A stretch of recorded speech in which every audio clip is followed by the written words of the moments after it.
James, a seasoned project manager, was often on the move, shuttling between cities for business. The job paid well, no doubt, but things got trickier once he tied the knot. Being away from home became emotionally draining, especially with his wife, Rita, reacting badly every time he packed his bags. She'd get worked up, stage tearful farewells, and occasionally threaten to leave for her mom's if he dared step out that door. Jim, ever the peacekeeper, would try to explain its work. Honey, I love what I do, but his words rarely calmed the storm. More often than not, he'd find himself dragging her suitcase back inside, soothing her nerves, and promising things would get better. Over lunch one afternoon, a colleague raised the question, "Why do you put up with all that?" The guy meant well, probably, even advised Jim to set some boundaries. But Jim just chuckled, shaking his head. How could he explain the tangled web of married life to someone still single and blissfully unaware? Despite the roller coaster, something shifted 2 years into their marriage. Rita had big news. She was pregnant. The announcement caught Jim off guard, but it filled him with joy. They were in a good place financially, and the thought of becoming a dad filled him with a kind of hope he hadn't felt in years. 9 months down the line, baby Mila arrived, a tiny bundle of wonder who changed their world overnight. Rita mellowed out, pouring her energy into motherhood. Arguments? Fewer and farther between. She barely had time to fuss, wrapped up in diapers, lullabies, and midnight feedings. But as Mila grew older, cracks began to reappear. During one trip, an argument flared so hot that Rita, in a fit of rage, flung Jim's clothes out of his suitcase and all over the hallway. The ruckus startled Mila awake, leaving her wide-eyed and frightened. Later that night, a remorseful Rita admitted she'd gone too far. She apologized, recognizing how quickly her emotions could spiral. Yet despite these flare-ups, love still lived in their home, evident in the quiet moments when they made up, held each other close, and promised to do better. Eventually, Jim made a life-altering decision. He quit his job and took a new position that kept him closer to home. Rita lit up at the news. She had longed for this, for him to put their little family before the endless grind. After returning from his last trip, Jim treated Mila to some ice cream at their favorite cafe. Just the two of them, laughing and chatting like best buddies. Later, on their way back from kindergarten, Mila leaned in, her voice playful and secretive. "Daddy," she whispered, "I have a secret."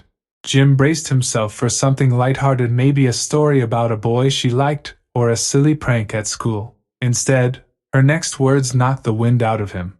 "Sometimes when you're not here," she said matter-of-factly, "Mom picks me up with her friend, Uncle Dennis.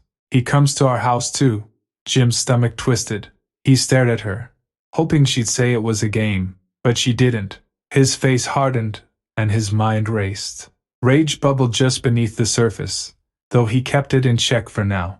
That night, he couldn't sleep. The weight of suspicion pressed down on him, relentless. Unsure of how to confront Rita, Jim turned to his longtime friend Cyril. After hearing him out, Cyril leaned back and said, "You need to know for sure. Hire someone. Let a professional keep an eye on her." Jim hesitated. "But what if she only sees him when I'm gone?" Cyril gave a dry laugh. "Come on, man. If something shady's going on, they won't suddenly stop. They might just hide it better when you're home." Reluctantly, Jim agreed. The next 2 weeks crawled by like years. He was on edge the whole time. Strangely, Rita seemed unusually calm, no arguments, no tension, just quiet.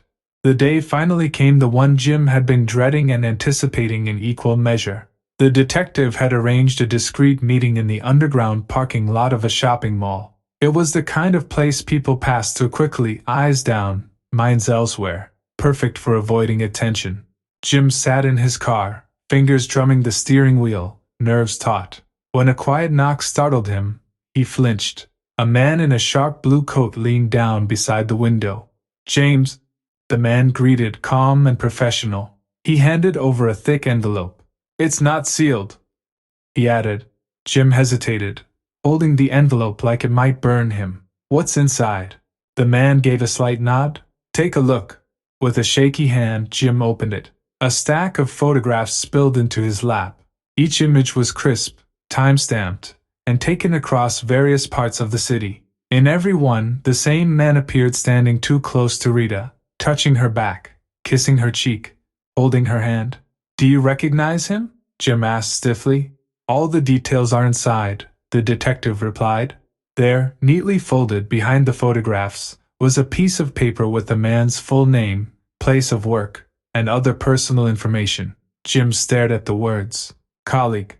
Someone Rita probably introduced by accident once or twice, just enough to make him invisible. How long had she been seeing him? How long had she been lying, smiling, pretending? After settling the payment and parting ways with the detective, Jim drove straight to his parents' house. He dropped off Mila, not wanting her anywhere near what was coming. Then he headed home. Rita was already there, calm, waiting. Jim didn't say a word. He walked straight into the kitchen and tossed the photos onto the table like cards at the end of a losing hand.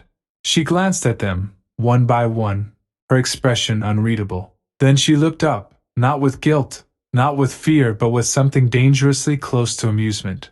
"Are you seriously spying on me?" she snapped, eyes blazing. "That's insane." Jim stood frozen. He'd expected denial, tears, maybe even a desperate plea. But not this. Not defiance. Not indifference.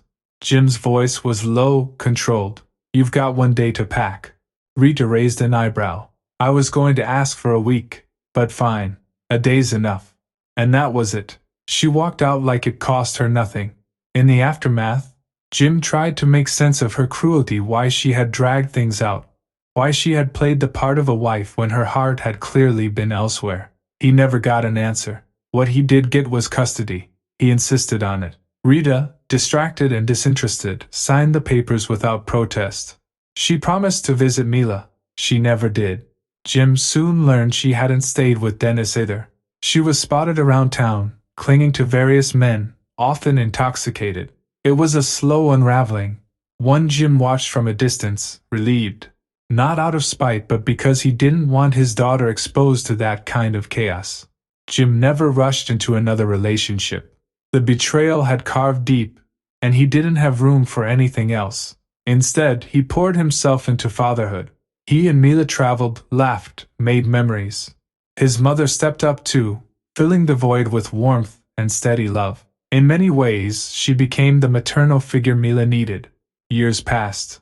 One quiet evening, a teenage Mila sat beside her father and asked, gently, "Dad, what really happened with Mom?" Jim told her the truth, not the angry version, not the hurt one, but the honest one. When he finished, Mila leaned into him, her voice steady. "You did the right thing. I'm glad it was you who raised me." And in that moment, something inside Jim eased. Sometimes, all it takes is a single moment of clarity to find peace and live a life no longer defined by what was lost, but by what was saved.